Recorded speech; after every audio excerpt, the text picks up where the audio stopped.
Sir, मैं यहीं से बात जानना चाहूँगा कि कहानियों का जो मैं संदेश सिर्फ ये देना चाहता था कि वजाहत साहब कितनी छोटी बातों में सवाल जवाब के संदर्भ में बड़े से बड़ा प्रश्न उठाते हैं।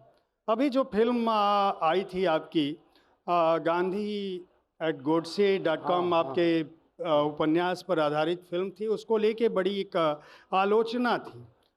हम जिस समय में जी रहे हैं और जिस धरती पर हम हैं, वहाँ पे एक बड़ा संदर्भ है। एक तरफ गांधी को मानने वाले अतिवाद की तरफ हैं, दूसरी तरफ गोडसे मैं नहीं कह सकता, लेकिन जो दक्षिणपंथी विचारधारा है जिसके नायक बहुत सारे लोग हैं, वो कहते हैं कि वो भी एकदम अतिवाद की तरफ हैं कि हमें बहुत सारी सांप्रदायिकता, तुष्टीकरण, पृष्ठपोषण, बहुत सारी ऐसी चीज़ें हुई हैं जिनका प्रतिकार जरूरी है।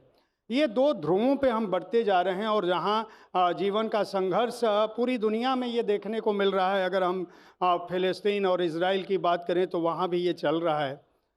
मनुष्यता के सामने जो संकट है और जो नई पीढ़ी के सामने संकट है, वह जिस युग में जी रही है, वैसे समय में उसको ऐसे गंभीर विषयों से कैसे जोड़ा जा सके कि वह अपने अतीत की हुई गलतियों और उस समय के नायकों के सही स्वरूप को पहचान कर अपना आगे का जीवन सुनिश्चित कर सके। देखिए, ऐसा है कि इसने जो फिल्म की आपने चर्चा की, जो राजकुमार संतोषी ने डायरेक्ट की है, मेरे नाटक पर बनी फिल्म है, वो गांधी गोडसे एक युद्ध।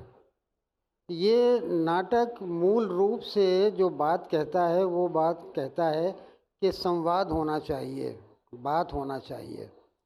आपका चाहे कोई जितना भी विरोधी हो, आप किसी की बात से सहमत नहीं हैं, लेकिन उससे बात तो करें, उससे बात करना ज़रूरी है। दो विचारधाराओं में, दो लोगों में, दो देशों में, दो समाजों में बातचीत और संवाद के होने पर ये फिल्म बल देती है। और ये संवाद इस फिल्म में हो रहा है महात्मा गांधी और गोडसे के बीच में।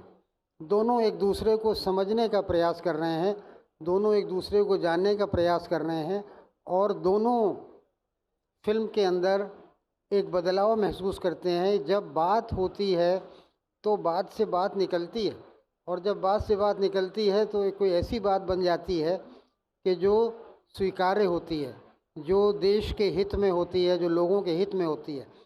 हमारी सबसे बड़ी आज समस्या ये है कि हम संवाद नहीं करते, हम बात नहीं करते, धारणा बना लेते हैं, धारणा बना के बैठ जाते हैं।